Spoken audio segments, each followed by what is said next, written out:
in this television show. Oh, yes. Yeah. My apologies. I know it's easy with that trailer to mistake it, but I think that what you brought up is the dilemma that both wives in this show faced. Of course, when we start off with the first episode, you see very quickly both their husbands return. And then through the show, as the show carries on, you see what their journey was, what their battles were. But that's something very real, because with a period of 17 years, you're dealing with a whole series of emotions and an entire graph of emotions. And my character, for instance, got married very young at 17, and on her wedding night, her husband was called to war and then declared missing in action. So here's a girl who's never really met her husband and got to know her husband, but then chooses, and what's very important is that she chooses to wait for 17 years with the hope every day. As Nikkhil said, there's hope every day that maybe he will return. And that's the hope that you carry forward with. And at some point, maybe you stop believing that he will return, but you still carry on. And then suddenly, after 17 years, he does return. And then what? And that's what's even more interesting, is that how do you pick up from then on? Maybe Sandhya can add to that. Is it easier to face closure? For example, when you learn that somebody has really died, it'll be a big shock. But, to live with the fact that somebody is missing for 17 years.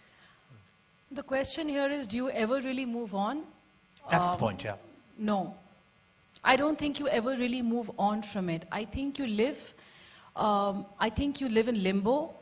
I think that in terms of Nazneen's character, even if she were to love someone else, there would be a part of her that is committed and waiting, hoping for some closure. Even if it means someday she tells herself that he's dead and she needs to move on, she does that. But the fact of the matter is, you never really move on.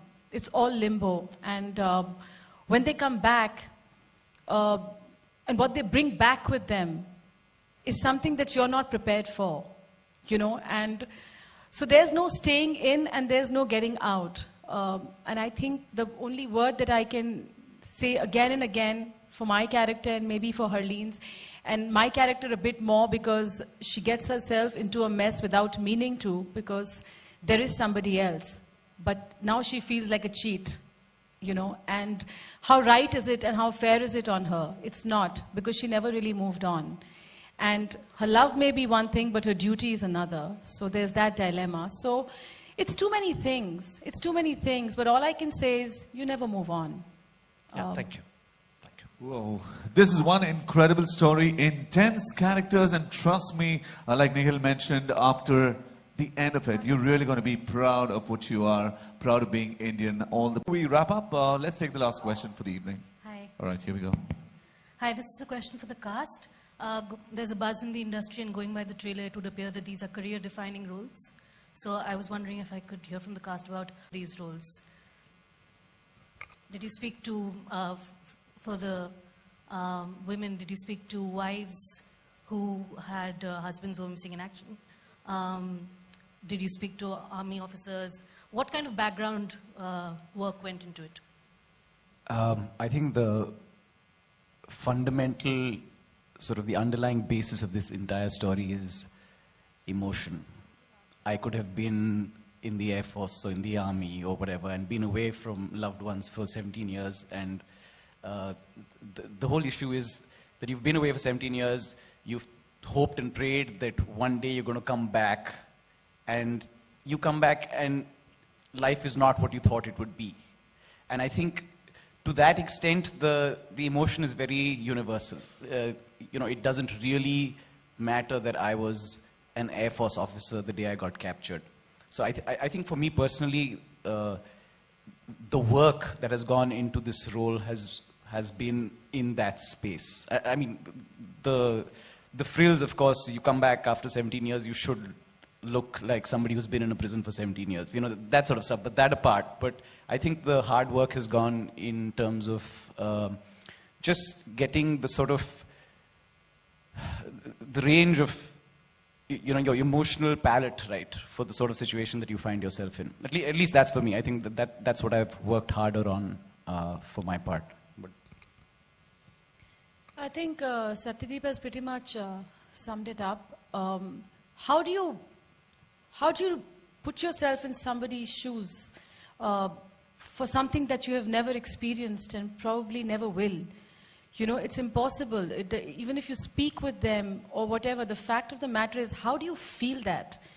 And the only way I figured, which I always figure in everything that I do, is to stay as honest as possible, to stay as committed to that character as possible. And in fact, I often tell Nikkhil that I'm going to go crazy after this show because, I go back home and I can't shed Nazneen.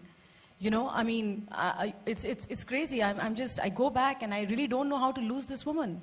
And it just kind of, and every day I feel the pain just multiplies and multiplies and multiplies. And somehow you keep tapping in deeper and deeper and deeper. And that's the only thing you can do. And the good thing is that we have Nikkhil Advani, who's so averse to bullshit. He just calls it. He calls it. If you've done something, and I like that. He pushes you so much. He pushes you so damn much without really pushing you. But because he's such an achiever, he's constantly making you go in deeper. He never really tells me how to act on set, but he'll come and tell me that one thing that'll just hit the spot. And that's when you need someone like that, So he makes sure that you're not hamming. He makes sure that you're not taking the easy way out, because this man never takes the easy way out. So, all of that also really works. And I have actors who are honest. And that's a huge plus. When your co-actors are honest, when you have writers who are writing it the way one must feel it, ultimately it's a TV show. Ultimately it's something that you guys are going to see, and it takes a whole damn team to do it. So it's all there, and all we can do is just stay committed to what the complete honest portrayal of putting yourself in that person's shoes as much as possible every single day, going deeper into that person that you're playing. And that's all I can say. I know it sounds like a whole lot of bullshit, but it's the truth. I just want to, I'm not the cast, but I'll still answer that question. To answer your question about them meeting wives who have suffered the same fate, they couldn't have met POWs, because then you're not a POW. You're not missing in action, sorry. So basically, I made it a point to tell them, that I don't want you guys to be reading a lot of stuff, because then it starts becoming imitative. Then you want to live other people's lives. We are very fortunate, like I said earlier, we've got very good writers on the show. Asim and Anirudh, who've been with me on writing the show from the very beginning, read so much actually, that each scene that we get and each moment that we have in the show is somewhere or the other reflecting what they've read. And they've read a lot about there are 54 POWs right now since 1971. And it sounds very little, 54, because that's reported. We don't know the others. And this is a country that does not actually have, you don't have the ability to go and say something, right? And to answer your question, sir, about closure. In fact, one of the stories we read was about this wife who said that for the first period, you are just hoping that the men don't come with the news that he's died. You're just praying every single day that he's not died. But after a while, you pray that they come. And you're just praying that you get the news that they've died. Right? So that's what you're saying. Everybody is actually just waiting for something that is going to allow them to start living again. Otherwise, you're just living, in a kind of limbo. So the most important thing that Sandhya said, which is that the only thing we strive for in every scene is honesty. Are you honest to the character? Are you honestly playing the emotion that this character will be playing? Let's not manipulate, because you can just see manipulation. People don't want to be manipulated. I think they've been manipulated enough. We're manipulating them on the news. We're manipulating them everywhere. We don't want to manipulate. We're trying to keep it as real as possible and as honest as possible. Out of what I wanted to say, Sandhya and Nikkhil have already said, so I won't say too much except that initially I was burdened with the idea of how am I going to prepare for this character, because I'll never be able to understand what it feels like to be her lane. And I wanted to stay true to her character and her dilemmas and her struggles, because it's very real. And we have so many families that are going through that every day. So I wanted to make sure when I played this character, I didn't forget that. And I went up to Nikkhil to try and figure out where to start prep from. And he said, just leave it to me. And that's pretty much what I did.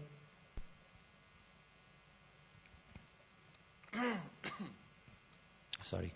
For me, the process I like to follow generally is that I, of course, need to hit that honest point. That's a given, and I always try to follow that.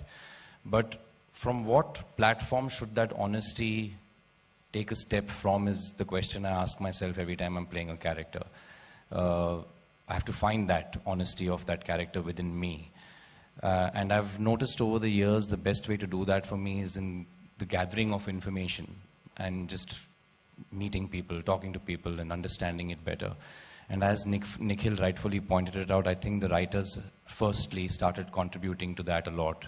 I remember Asim and me having conversations even about other POWs in general and how they were captured, just to understand processes of what they went through and I mean, in what scenarios were they captured.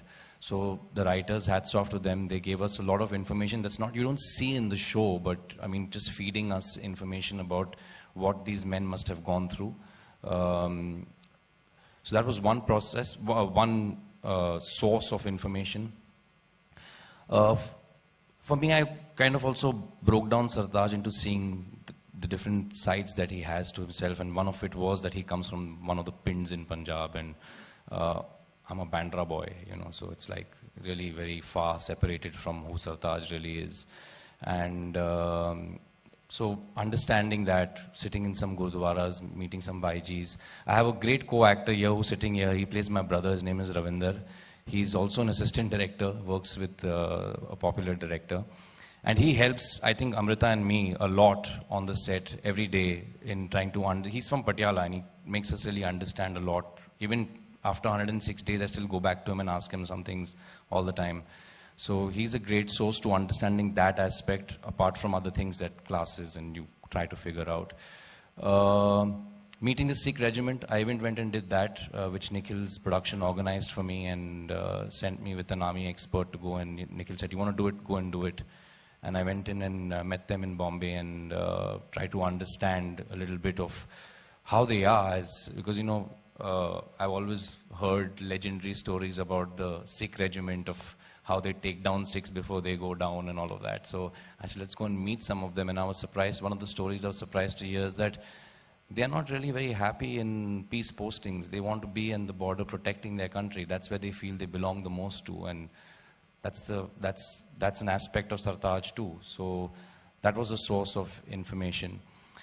Then there was a psychologist who's a family friend I went and hung out with to just understand what a person who would be trapped for 17 years go through. Elements of what would go through his mind through that time. What does repeated torture have an effect on them? Just information, not that I mimicked or saw, just to feed myself to find that platform like I mentioned earlier. And even after all of that, workshops, readings, but even after all of that, till today, in a rehearsal, Nikkhil Advani says, change your body language. That's not how Sartaj will stand. So we are still in work is still in progress.